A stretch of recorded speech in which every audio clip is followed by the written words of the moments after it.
Shalom Bapak Ibu Saudara yang terkasih dalam nama Tuhan Yesus. Saya berdoa kiranya kebajikan dan kemurahan Tuhan senantiasa menyertai, memberkati setiap kehidupan kita. Saya berdoa kiranya hati kita tertuju kepada kebenaran firman Allah dan menjadikan firman Allah menjadi pedoman dalam kehidupan kita. Sebagaimana firman Tuhan mengingatkan, firman model pelita bagi kakiku dan terang bagi jalanku. Jadikanlah firman Allah menjadi pedoman, menjadi acuan bagi hidup kita untuk melangkah, sehingga kemuliaan Tuhan akan senantiasa menaungi kehidupan kita. Pagi hari ini mari kita satukan hati kita, kita sambut firman Tuhan, kita awali dengan doa. Kembali kami bersyukur kepadamu Tuhan, hati kami limpah ucapan syukur karena kami tahu kebajikan kemurahan Tuhan senantiasa menyertai kami. Di tengah situasi apapun tangan Tuhan sanggup menolong, memberkati kami oleh kebenaran firman-Mu. Pagi hari ini kami akan dikuatkan oleh kebenaran firman-Mu, kami akan dituntun oleh kebenaran firman-Mu, kami akan hidup berkemenangan. Di dalam nama Tuhan kami Yesus Kristus kami mengucap syukur berdoa. Amin. Bapak Ibu, mari kita buka firman Tuhan di dalam kitab Kejadian 26 ayat 1 sampai dengan ayat 3. Kejadian 26 ayat 1 sampai dengan ayat 3. Lewat nats firman Tuhan pada pagi hari ini saya rindu supaya setiap kita boleh mengalami kemenangan seperti apa yang dialami oleh Ishak, eksis di tengah krisis. Ayat 1 sampai dengan ayat 3 saya baca bagi kita. Maka timbullah kelaparan di negeri itu. Ini bukan kelaparan yang pertama yang terjadi dalam zaman Abraham. Sebab itu Ishak pergi ke Gerar kepada Abimelek raja orang Filistin. Lalu Tuhan menampakkan diri kepadanya serta berfirman, janganlah pergi ke Mesir, diamlah di negeri yang akan kukatakan kepadamu. Tinggallah di negeri ini sebagai orang asing, maka aku akan menyertai engkau dan memberkati engkau. Sebab kepadamulah dan kepada keturunanmu akan kuberikan seluruh negeri ini, dan aku akan menepati sumpah yang telah kuikrarkan kepada Abraham ayahmu. Bapak Ibu Saudaraku yang terkasih dalam nama Tuhan Yesus, firman Tuhan tidak mencatat penyebab negeri yang didiami oleh Ishak dan keluarganya mengalami kelaparan. Apakah karena kekeringan, kemarau, atau karena hama. Tetapi firman Tuhan mencatat dengan jelas dampak krisis yang sedang terjadi di negeri yang didiami oleh Ishak dan keluarganya. Maka timbullah kelaparan di negeri itu. Saudara yang terkasih dalam nama Tuhan Yesus, Ishak adalah umat pilihan Tuhan. Ishak adalah keturunan Abraham. Tapi oleh krisis global, dia pun terkena dampaknya. Tetapi pada pagi hari ini kita melihat apa yang Ishak lakukan.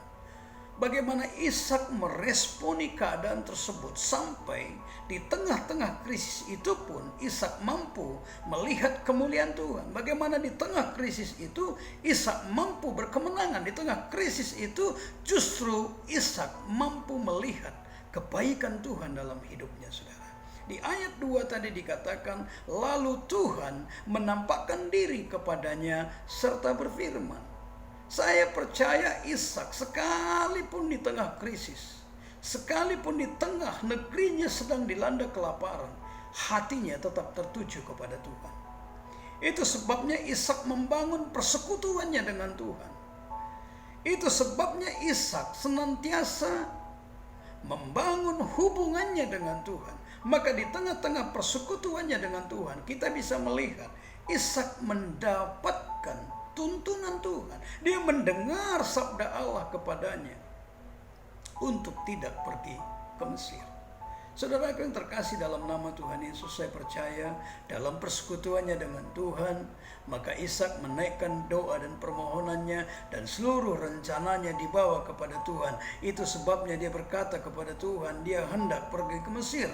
Karena secara akal pikiran manusia, negerinya tidak ada lagi harapan. Di negerinya dia melihat sesuatu yang terjadi itu justru membawa kehidupan yang tidak baik, sehingga secara akal pikiran manusia dia hendak pergi ke Mesir untuk mencari kehidupan yang baru. Dia ingin membawa keluarganya untuk mengalami kehidupan yang lebih baik. Tetapi dalam persekutuannya dengan Tuhan, firman Tuhan mencatat Ishak tidak bersandar kepada pengertiannya sendiri. Bukankah firman Tuhan mengajarkan kepada kita, jangan bersandar kepada pengertianmu sendiri, tetapi bersandarlah kepada Tuhan. Itu namanya hikmat. Dia mendapatkan hikmat. Itu sebabnya kenapa Ishak sekalipun memiliki rencana untuk pergi ke Mesir, tetapi dia membatalkan niatnya untuk pergi ke Mesir, saudara. Dan kita bisa melihat dalam persekutuannya dengan Tuhan, maka Ishak melihat janji Tuhan. Tuhan berfirman kepadanya, Tuhan akan menyertai dia dan keluarganya dan memberkati dia. Firman Tuhan, aku akan menyertai dan memberkatimu. Ini luar biasa, saudara. Saya percaya anak-anak Tuhan, kalau engkau memiliki kerinduan di dalam persekutuanmu dengan Tuhan, maka engkau akan senantiasa melihat kepada janji Tuhan dalam hidupmu. Di dalam persekutuannya dengan Tuhan akan memampukan dia untuk mentaati firman Tuhan dalam hidupnya. Saudara, enggak mudah mentaati firman ketika firman itu tidak sesuai dengan logikamu. Tidak mudah mentaati firman Tuhan ketika firman itu tidak seperti yang kita harapkan. Tapi apa yang dialami oleh Ishak, karena dia hidup dalam persekutuan dengan Tuhan, memampukan dia untuk mentaati firman Tuhan. Dia tidak pergi ke Mesir.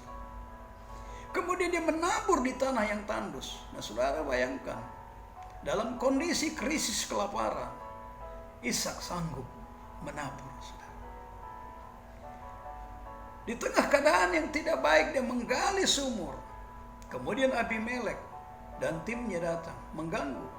Sumur yang digali direbut oleh mereka. Dia gali lagi, direbut oleh mereka.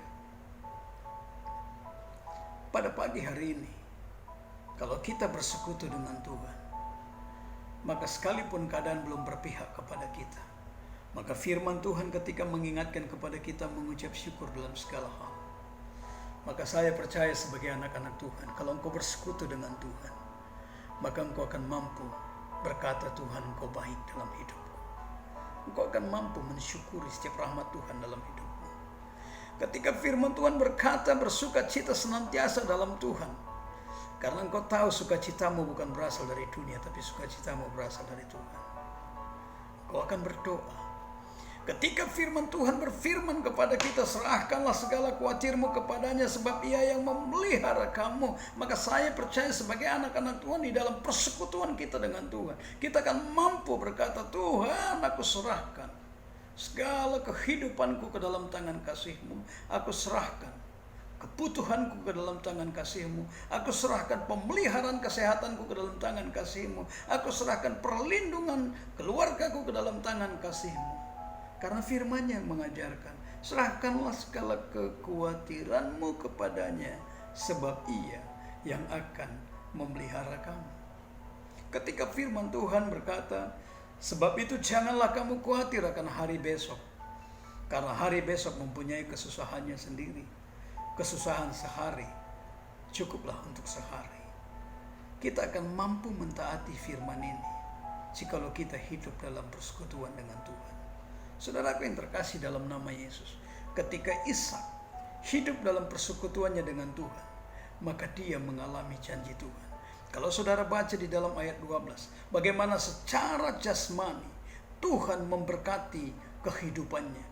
Apa yang Tuhan janjikan, maka janji Tuhan ya dan amin. Ishak diberkati. Apa yang dia tabur, apa yang dia kerjakan diberkati oleh Tuhan, saudara. Bahkan endingnya di ayat 28 dalam kitab Kejadian 26 tadi, maka kemuliaan bagi Tuhan dinyatakan. Di tengah-tengah krisis, justru kemuliaan bagi Tuhan dinyatakan, saudara. Bagaimana Abimelek, Ahuzat, Pikol, dan kepala pasukan, mereka mendatangi Ishak dan keluarganya dan timnya, dan mereka berkata kepadanya, karena mereka melihat kebesaran Tuhan dalam kehidupan Ishak. Jawab mereka dalam ayat 28a, kami telah melihat sendiri bahwa Tuhan menyertai engkau. Bapak, Ibu, saudaraku yang terkasih dalam nama Tuhan Yesus, pagi hari ini Tuhan merindukan dalam ibadah doa Sabtu pagi ini, Tuhan mengingatkan kita, bangun persekutuan dengan Tuhan. Karena di dalam persekutuan kita dengan Tuhan, kita bisa membawa seluruh doa dan pergumulan kita kepadanya. Sama seperti apa yang dialami oleh Ishak. Dia bawa kerinduannya kepada Tuhan. Dia hendak pergi ke Mesir. Supaya di dalam persekutuan kita dengan Tuhan, kita bukan lagi bersandar kepada pengertian kita sendiri, tetapi kita bersandar kepada Tuhan. kita akan diberikan hikmat untuk apa yang harus kita lakukan, untuk apa yang harus kita kerjakan dalam hidup. Percayalah, apa yang Tuhan nyatakan kepada Ishak, apa yang Tuhan janjikan kepada Ishak, maka janji yang sama akan menjadi milik anak-anak Tuhan pada hari ini. Karena firman Tuhan katakan, aku akan menyertai dan memberkatimu.